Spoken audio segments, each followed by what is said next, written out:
Boa tarde, pessoal. Como é que vocês estão? Eu estou bem. Então vamos lá.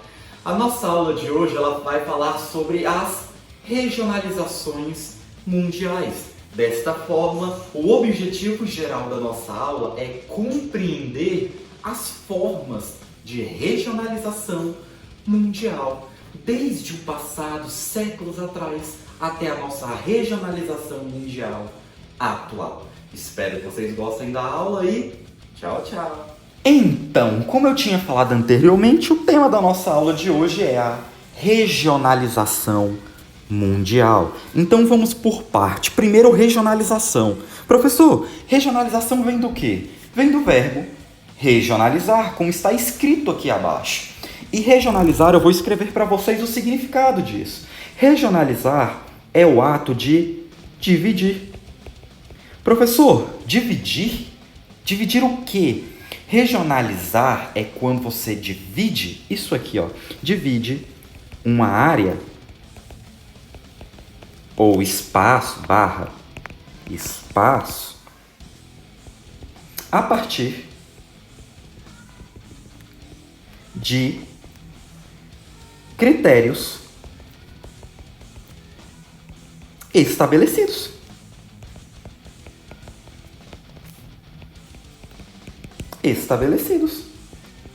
Ou seja, regionalizar é você dividir uma área por algum motivo aparente. Tem que ter um motivo para você regionalizar, para você dividir uma área. Um exemplo disso é uma região que tem um clima tropical com outra região que tem um clima equatorial ou semiárido. Professor, o que você quer dizer com isso? Bom, são características de vegetação e clima diferentes, não são? Não são áreas que apresentam vegetação e clima diferentes? Então são duas regiões diferentes. Isso acontece muito no Brasil. O Brasil é um país que ele é regionalizado. Ele é regionalizado ou dividido em 5 grandes regiões: Norte, Nordeste, Centro-Oeste, Sudeste e a região Sul. E um dos motivos para a regionalização do Brasil é esta que eu vou escrever aqui. São motivos físicos barra naturais. Professor, então o Brasil é dividido em 5 regiões? Dividiram o Brasil em a área brasileira, o território brasileiro em 5 regiões? Por qual motivo? O motivo físico natural. Dividiram porque perceberam que o Brasil tem vários climas e várias vegetações diferentes, como por exemplo, aqui ó, clima, vegetação e relevo. Cada região brasileira, Norte, Nordeste, Centro-Oeste, Sudeste e Sul, tem um clima, uma vegetação e um relevo diferente. Moral da história: o governo brasileiro, o IBGE, dividiu o Brasil em 5 regiões. Desta forma, regionalizar é você dividir uma área ou um espaço a partir de critérios, motivos para tal. E os motivos eles não são só físicos naturais. Eles podem ser físicos naturais, eles podem ser econômicos e podem ser também culturais. Pronto, está escrito na nossa lousa todos os motivos pelas quais nós podemos dividir ou regionalizar um espaço. Só que o tema da nossa aula é a regionalização mundial. Sairemos daqui com a certeza do porquê das divisões do mundo em escala global. A primeira regionalização mundial e a mais famosa é a regionalização por continentes, porque o mundo é dividido em continentes, gigantescos pedaços de terra que são separados, ou seja, olha os critérios aqui, são separados e estabelecidos pelos oceanos e mares. Professor, por que nós dividimos o nosso planeta em continentes? Muito simples, os continentes são áreas de terras gigantescas que são divididos entre eles pelo quê? Pelos oceanos e pelos mares. Mas agora eu quero que vocês percebam uma coisa. Olhem o que eu vou circular aqui para vocês. Olhem isso aqui. Eu vou circular a Europa e a Ásia. Ok? Perceba. Os únicos continentes que não são separados pelos oceanos e pelos mares é o continente europeu e o continente asiático. Eles são ligados territorialmente por um pedaço de terra entre eles. Então, neste caso aqui, da Eurásia, como é conhecido a Europa e a Ásia, o motivo da divisão não são os oceanos e não são os mares. O motivo da regionalização aqui é porque a Europa e a Ásia é socialmente e culturalmente muito diferentes. A Europa tem características sociais e culturais do Ocidente e a Ásia tem características sociais e culturais do Oriente. São completamente diferentes as visões de mundo. Tudo bem? E aqui agora eu vou preencher a nossa lousa com o nome dos continentes, começando pela América. Depois das Américas, nós temos a África. Depois da África, nós temos a Oceania. Depois da Oceania, nós temos Europa, Ásia e, por último, a Antártida. Ok? Continentezinho ali, o mais gelado, que não tem nenhum país, tem apenas bases científicas de estudo. Tudo bem? De todos os países, o Brasil também tem a sua base científica para estudos no continente da Antártida. Vamos lá. Outra forma de regionalizar o mundo, e uma das primeiras, foi essa que vocês estão vendo aqui. A famosíssima regionalização histórico. Vou passar o marca-texto para vocês. Histórico, geográfico. O famoso Velho Mundo, Novo Mundo e Novíssimo Mundo. O Velho Mundo é formado pelos países, aqui ó, por estes continentes.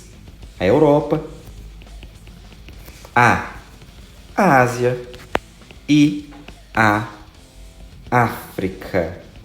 Professor, por que Europa, Ásia e África são regionalizados, diferenciados e conhecidos como Velho Mundo? Simples, porque é onde nós temos temos conhecimento dos primeiros habitantes do planeta. As primeiras civilizações e os primeiros habitantes do nosso planeta.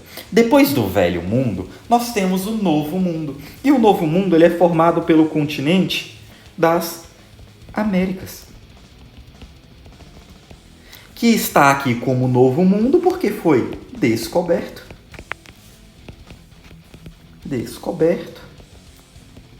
por Cristóvão Colombo.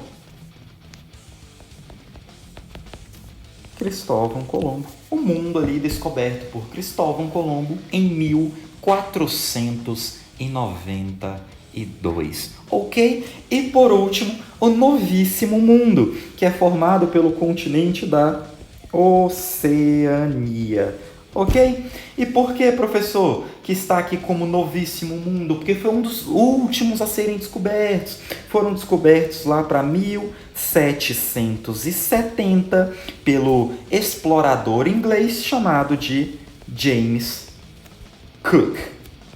Ok? Descoberto em 1770, ou seja, bem depois de Cristóvão Colombo e as Américas, por James Cook, um explorador inglês. Tanto é que os países da Oceania, como Austrália e Nova Zelândia, falam o inglês. Tudo bem? Então vamos lá. Regionalização por sistema político-econômico. Talvez seja a forma de regionalizar o mundo mais fácil de se compreender, porque ela é uma divisão por sistema político e por sistema econômico. E acreditem, muito mais por motivo político do que econômico.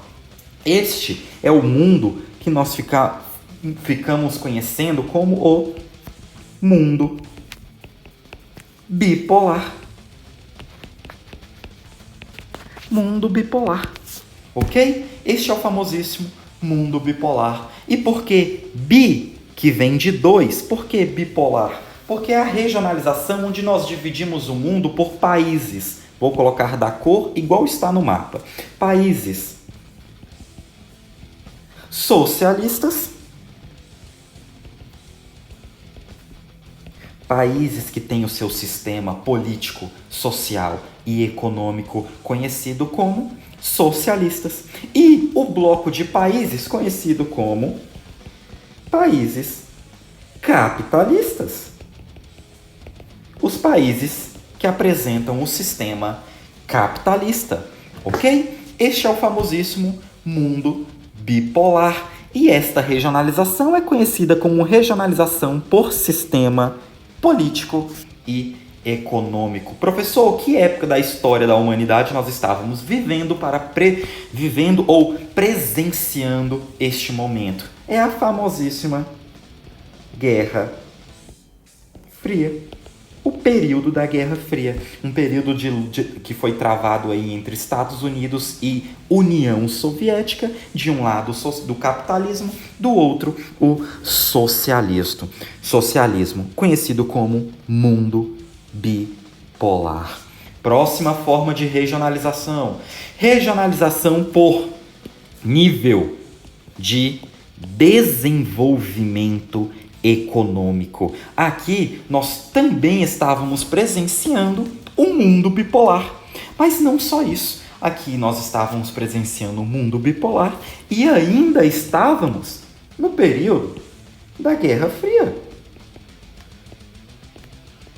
Percebam a diferença entre a regionalização de nível de desenvolvimento econômico para o político-econômico é só um. É que aqui no nível de desenvolvimento econômico, a economia prevalece. E quando a economia prevalece, nós não temos só os países capitalistas e os socialistas. Nós temos o que nós chamamos de primeiro mundo em azul, segundo mundo em vermelho e terceiro mundo em cor verde. Ou seja, os países de primeiro mundo eram os países conhecidos como países desenvolvidos,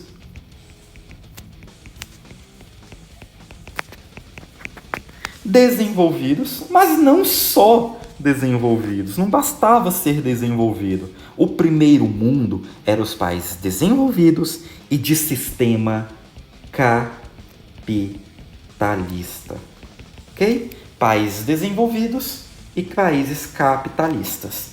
O segundo mundo, ele era bem diferente. O segundo mundo eram de países socialistas ou de economia planificadas, que em resumo é a mesma coisa que socialismo. É uma outra forma de dizer que a economia do país ela é socialista, ok? E o terceiro mundo eram os países que eram ou pobres, ou subdesenvolvidos, de um único sistema. Eram os países pobres ou subdesenvolvidos de sistema capitalistas, ok? Que no caso aqui nós temos o continente africano, nós temos toda a América Latina, e quando eu falo em América Latina eu estou falando de todo o Brasil, toda a América do Sul e América Central, junto, é claro, com o México aqui em cima. O México faz parte da América do Norte, mas era um país de terceiro mundo, ok? Próxima forma de regionalizar o mundo, e esta é a forma atual. Aqui o mundo não vive mais o período da Guerra Fria. Nós não vivemos mais, em partes, o mundo. a Guerra Fria. A Guerra Fria acaba ali em 1989 ou 1991 com a queda do Muro de Berlim. Sendo assim, o mundo se torna um mundo multipolar, onde agora nós temos vários países como grandes agentes globais. Por isso o nome mundo multipolar, porque agora vários países agem no mundo como grandes agentes globais, têm o seu nível de importância, tanto socialmente, economicamente, ok? Para o mundo. Por que isso acontece, professor? Graças a um fenômeno global conhecido como globalização.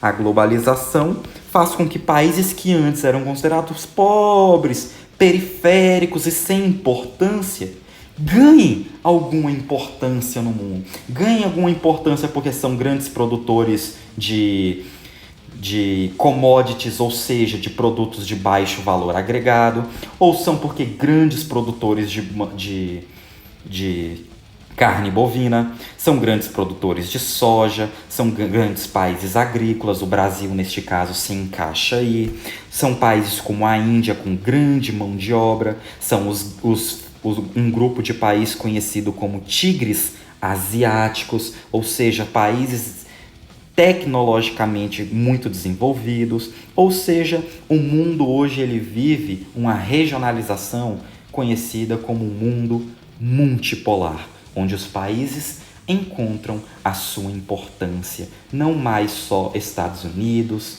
o continente europeu ou China e a Rússia, ok? Muito obrigado, eu espero que vocês tenham gostado da aula e tchau!